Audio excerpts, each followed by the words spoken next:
Social మీడియాలో తనను troll చేస్తున్నారంటూ cyber crime పోలీసులకు ఫిర్యాదు చేశారు నటి అనసూయ. మహిళల వస్త్రధారణ వివాదంలో తనను కార్నర్ చేస్తూ సోషల్ మీడియాలో మానసికంగా వేధిస్తున్నారని పోలీసులకు తెలిపారు.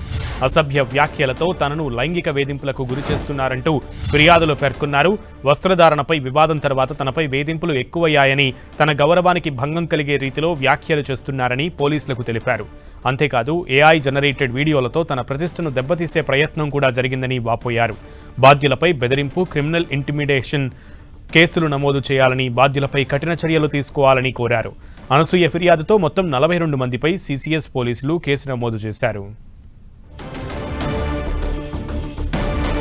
దీనికి సంబంధించి మరింత సమాచారం మా ప్రతినిధి కిరణ్ అడిగి తెలుసుకుందాం. కిరణ్, నటి అనసూయ ఫిర్యాదు మేరకు సైబర్ క్రైమ్ పోలీసులు సుమారుగా 42 మంది పైన కేసు నమోదు చేశారు.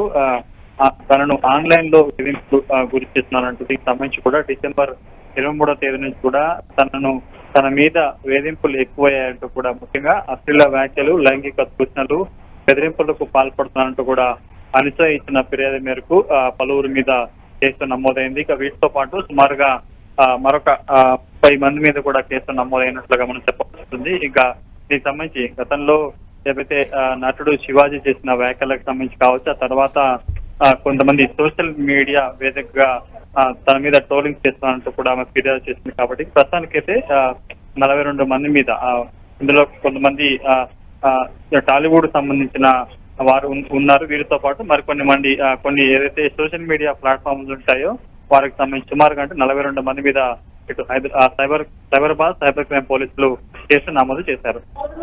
Okay Kiran, right. సిసిఎస్ లో నటి అనసూయ తన గౌరవానికి భంగం కలిగిస్తున్న వారిపై కేసు నమోదు చేసింది. తన వస్త్రధారణపై తనపై ఏఐ క్రియేటెడ్ వీడియోస్ అలాగే ఫొటోస్తో తనని మానసికంగా క్షోభకు గురి చేస్తున్నారని, తనను లైంగిక వేధింపులకు గురి చేస్తున్నారంటూ అసభ్య వ్యాఖ్యలతో అనసూయ ఫిర్యాదు చేసింది.